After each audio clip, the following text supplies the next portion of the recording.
So guys, if you can, after you watch this video, click in the link in the description below and check out a new video that I've put up on my other channel. Make sure you subscribe to that channel also. So guys, if you can, please subscribe to the channel and please smash the like button on this video. So guys, in this next story, 3 men have been jailed for life for the murder of a teenager in Southampton. 19-year-old Dawid Such was found injured in Langhorn Road on Sunday the 24th of July last year. He had been stabbed a number of times and was taken to hospital, but later died as a result of his injuries. I just want to say rest in peace, Dawid, and my condolences go out to your family. Ken Mulangala, who's 20, of Southampton. Cleohurtz, Uchenna, Onyeasi, who's 21, of Dartford in Kent, and Donovan Neil Thomas, who's 36, of London, were found guilty of the joint enterprise murder of Dawid. Today, the Honourable Mr. Justice Wall sentenced Ken Mulangala to life with a minimum period of 23 years, Cleohurtz, Uchenna, Onyeasi to life with a minimum period of 23 years, and Donovan Neil Thomas to life with a minimum period of 27 years. There was a Jordan Gregory Matthews, and he was jailed for 3 years for assisting an offender. The trial heard that a number of the defendants were involved in drug supply for a county line drug network between London and Southampton. On the afternoon of Sunday the 24th of July, Dawid was on the driveway of his address when, at around 12:20, Mulangala, Onyeasi and Thomas attacked him. During the altercation, Dawid was stabbed in the back, leg, abdomen and arm before collapsing in the street. Despite the best efforts of the emergency services and members of the public, Dawid was pronounced dead a short time later whilst in hospital. The jury heard that Mulangala, Onyeasi and Thomas acted in a joint manner in attacking Dawid. Mulangala and Thomas then met with Matthews, where they proceeded to move around Southampton before leaving the city in a vehicle. They travelled to the London area and was stopped by armed response vehicles at around 9 o'clock that evening in the borough of Kensington.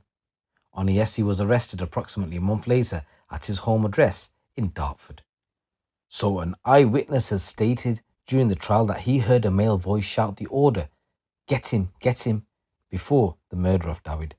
Given evidence, he told jurors Dawid had been cleaning an Audi on a driveway opposite to where he was when he saw 3 people appear. He said all you could hear was, get him. It was a loud shout for me to look up. All you could see is these 3 lads around the car. Then all of a sudden they just moved into him. Around the car, people were kicking him on the floor. Someone was getting a hiding. You could see at least 2 people sticking the boot in. The witness said, you're in shock from what you're seeing for a second. I was on the phone onto the police and the ambulance. After they run away, Dawid was coming across the road and all the traffic was stopping. He was holding his side. He staggered across the road. As he's getting there, across the road to the pavement on my side, he's collapsed. One of the defence solicitors questioned this witness and stated, your recollection is wrong. You didn't see what you told the jury you did see. And the witness accepted that some details of his statement were incorrect, but maintained that he could clearly see everything. So looking into this case a little bit further, the prosecution stated that this was all down to clearly a drugs-related case. The court heard how Dawid had been involved in a fight the night before with one of the 3 defendants. And then these 3 defendants came back for revenge. So in a victim impact statement, Dawid's mother said, the death of my child has caused my life to come to a halt. Nothing makes sense for me anymore. I only feel emptiness, grief, suffering, melancholy. My days begin and end with crying. I will never come to terms with my child's passing. Nobody has the right to take his life. I gave him life and he was supposed to live with it.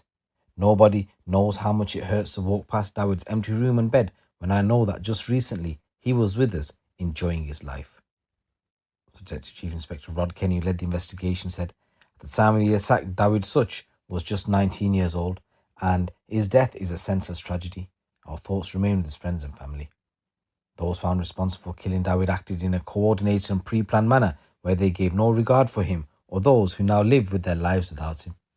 The court heard evidence of the bravery and compassion of the initial responders and witnesses in this case, and I personally wish to thank them for their actions.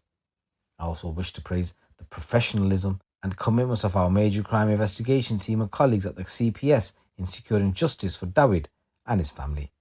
The sentences passed reflect the horrific events that took place and send a message to everyone that Hampshire police are committed to the relentless pursuit of those who cause the most harm in our communities. So guys, that's a news story coming from Southampton ways. And in a news story coming from Yorkshire, a dealer who stashed almost £5 million of crypto is going to be forced to hand it all over to authorities. Simon Barkley was brought to Leeds Crown Courts under the Proceeds of Crime Act. It marks the largest ever seizure of cryptocurrency by West Yorkshire Police's Economic Crime Unit. Barkley's benefit figure was judged to have been £7.1 million, with the disparity remaining as a debt against him. So Barkley from Uddersfield was jailed for 9 years after pleading guilty to different offences including money laundering and possession of Class A and B drugs in 2022. Barkley was caught with £1.2 million worth of cocaine as well as heroin, was judged to have had cryptocurrencies collectively worth £4,921,637 available. This has already been converted back to Great British pounds to pay the confiscation order.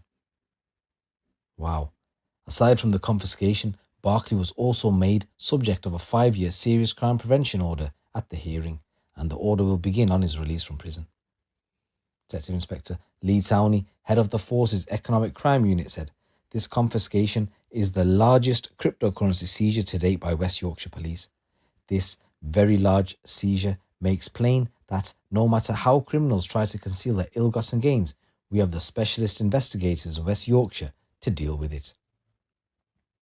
Barkley's offending, distributing Class A drugs into our communities, is a deplorable offence which preys on the most vulnerable in our society. Barkley made a huge sum of money from these offences whilst the hard-working and law-abiding public are struggling to make ends meet. Most criminals are committing offences to generate money quickly. West Yorkshire Police's Economic Crime Unit is dedicated to ensuring crime does not pay. So Barkley was brought to justice as part of a joint investigation by the Kirklees District Programme Precision Team, West Yorkshire's Police Economic Crime Unit and the Yorkshire and Humber Regional Cybercrime Unit. His criminal activity first came to light after his use of the dark web was monitored by the Eastern Region Special Operations Unit. They contacted the Yorkshire and Humber Regional Cybercrime Units, who then began to probe further into his suspected criminality in a joint operation.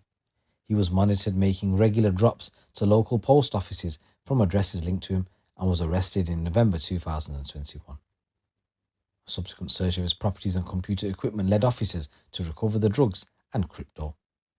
Ramona Senior, who's the head of the Yorkshire and Humber Regional Economic and Cybercrime Unit, said Barkley used 21st century technology to run his large-scale drug supply network. Ironically, though, it was his attempts to stay hidden by using the dark web which brought him to our attention. The scale of the order made against Barkley should serve as a deterrent to others involved in similar activities. So guys, these are a couple of news stories coming from the streets of the UK. As I said, if you can, please subscribe to the channel, please like this video and drop a comment below. It's your boy GT. Keep it locked, keep it real.